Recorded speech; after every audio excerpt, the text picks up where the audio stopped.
Hi there, folks. Simon here. Welcome to the 2023 Intermediate TAC Open Tournament. This is the finals between Nitzel and Tones. This is game two, where Tones already won in game one due to a time limit. So Nitzel ran out of time there at the very end when it was definitely still all up in the air. Who knows who would have won if that game had an additional 5 minutes added onto the clock. But that's not how you do. Time management is part of the game. So we are jumping into game two here just a second. Just like all the games in this tournament, we are playing on a 6x6 board with 15 minutes on the clock and a 10-second increment. We're playing with two Komi, meaning that 2 gets added to Black's flat count score if the game does not end in a road. So, in addition to all of that, I am joined in the commentary box by none other than other competitor from the semifinals of this tournament, Mayor Gills. Hello. That was Mayor Gills. So he played in the semifinals, played against Tones, and had a great match against Tones, but ultimately was defeated, hence Tones being in the finals and Mayor joining me in the cooler place, right? It's cooler to be in the commentary box. Less stressful, that's for sure. Very much so, less stressful than actually playing the games. But we are good to go. We're just waiting on our competitors, and they just told me that they are ready. So let's jump right in to game two of Nitzel versus Tones in this finals intermediate match. I wonder if Tones is going to go for his more unorthodox opening. Oh, he definitely will. There's no question in my mind. He will not place White in the corner. He will place White offset from the corner. I wonder if he's going to play the hug or his own offset. No, I think it'll be his offset. He doesn't like the hug as much, though I have seen him play it. Are we gonna see E6 or B6? Or maybe F2? There's so many more options than just the corners. It's Oh, he amazing. went No. corners? Wow. He proved me wrong. He always goes the weird opening, but goes straight into the Knights opening here from the opposite corners, and then Nitzel going in for the Knights opening, sorry, and then Tones going in for that mirror play. It looks like both Tones and Nitzel didn't go for the bot moves after a Knight's opening. Normally you would see E2, but if E3, normally you'd see F4, Mm-hmm. and neither of those happened. Well, now F4 happened, but I think you do F3 here. I mean, it's either F3 or capstone at either D5 or E5. Or C5. But I think E5 would be a better capstone placement. But I would prefer to place F3 first, so White couldn't go for that vertical on that side. If you play F3, then B4, and you have to make a flat on flat capture. Oh, that's true, because he'd be making a threat next. Yeah, so yeah, you would probably have to do the E5 cap. Or you just play it A4 to, push that out. Cap D5. Okay. That works. Yeah, and then you immediately see that happen. Yep. Do you Now, see cap E2? white cap at E2 would be great here. Be a great spot for a capstone. Would follow a lot of the guidelines from the capstones video of TAC University. Instead, just a flat.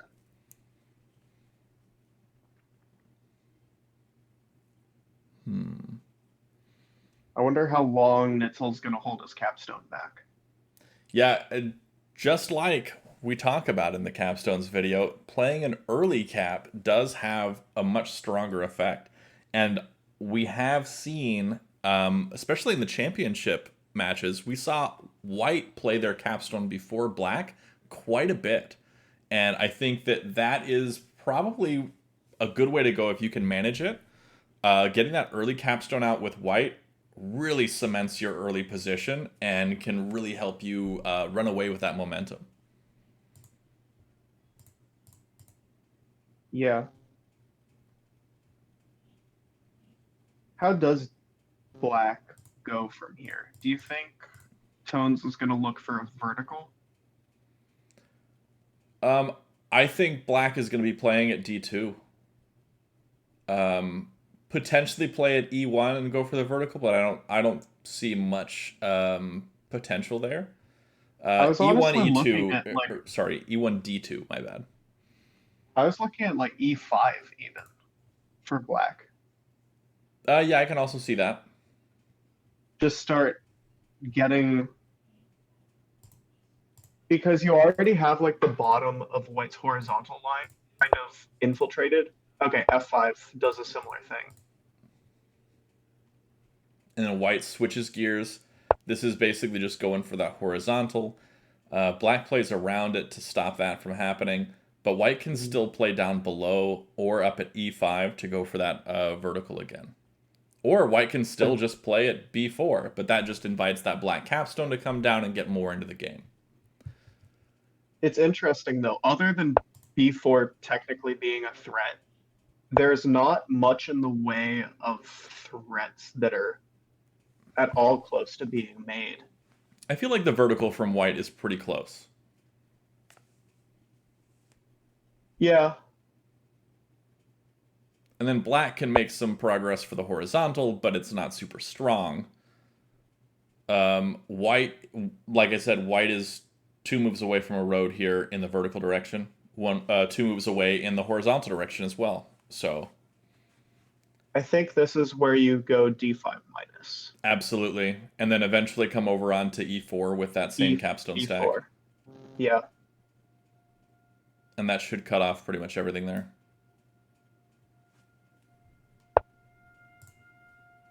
Hmm. I don't like that. I'm with you on there. I'm not a big fan of that because it's pretty clear that white's building up towards a vertical threat. Granted, white has to make 2 captures in a row in order to make that happen.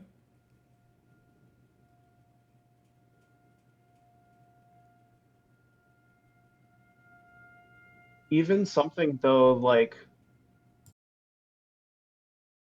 I'm looking at D2 right to make the hard cap, followed by E5 right would be a very strong vertical threat for white.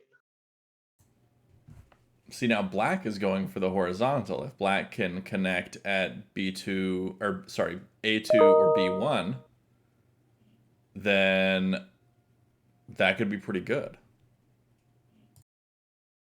B1 would be probably the play. Well, not necessarily. I don't think white has to worry about it much because D2 plus is also just so strong. Yeah, it really is. Not a threat from white. Not yet.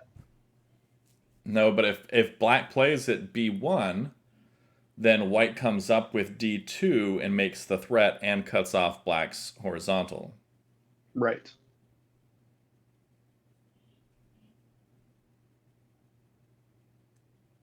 But black could then come down with D5 minus to cut off white's horizontal.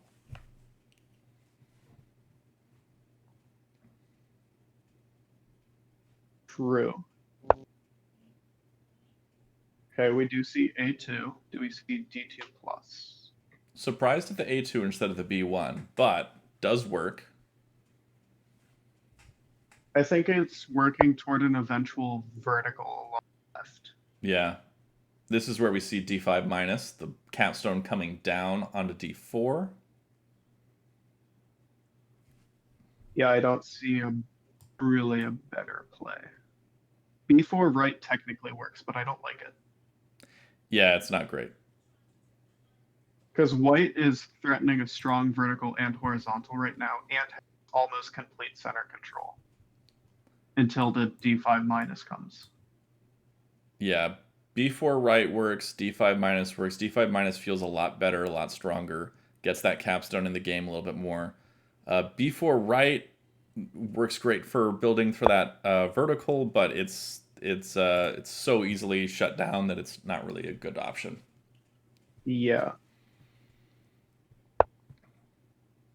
Okay, we don't see an attack threat from white here. No, but white is building around, so white can build now at either d6 or c5 in order to build either a vertical or horizontal threat. However, Yeah, black can now drop at d2 in order to make that horizontal.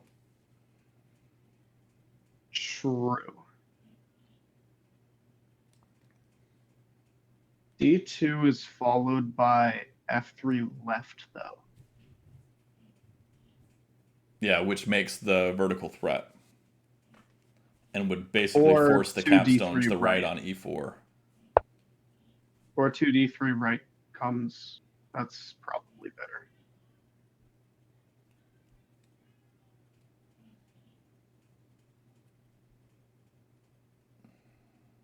Yeah, nitzel has a strong position. Yeah, it's really nice. Yep, attack threat for white.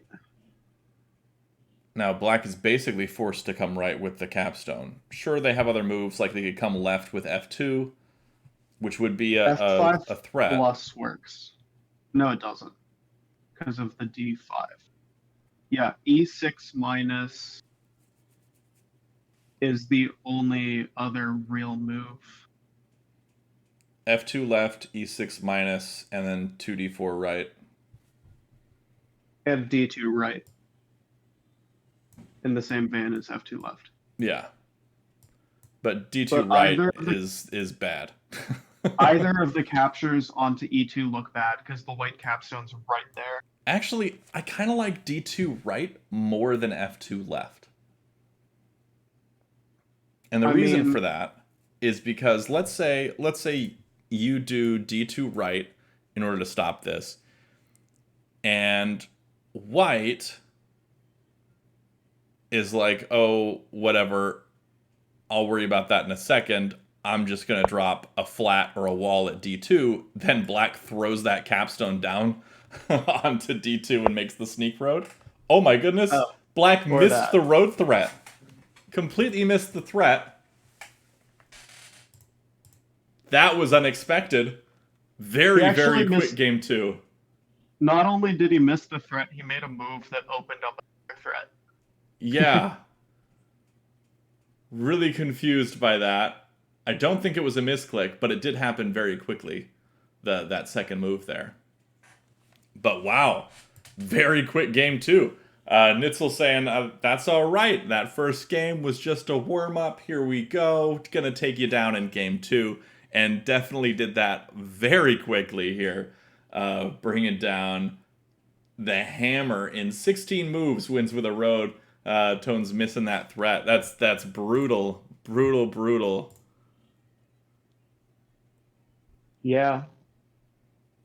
Well, I was saying right before this game, I don't know if it's going to be in the video, but theoretically, like most of this entire playoff series has been game one has gone down to the very end, and it's been a great game for pretty much every match. I haven't quite looked through, was it Nitzel and Gladiator semifinals? But myself versus a Delta, it came down to the wire game one. Myself versus Tones, it was all the way to the end game one. And this game one was also Nitzel lost on time and Tones was down to a minute. And then game two has been under 20 moves in most of those games as well. I think I might have brought Tones to like move 23 or something before I missed the road, but very interesting. But that is all for today. Thanks for watching. Be sure to check out the description below for all things TAC, especially the TAC Discord server, which is where you can find all sorts of resources like strategy guides and people to play with, whether that be right here on playtac.com or asynchronously playing in the Discord server. You can play just one move a day if you want to. A lot of great people out there, a lot of great resources, and you can play all sorts of fun TAC games with people on PlayTag, on the Discord, and that's where people really hang out more so than just hanging out on PlayTag. So, check that out, and until next time, Have a great day and happy tacking.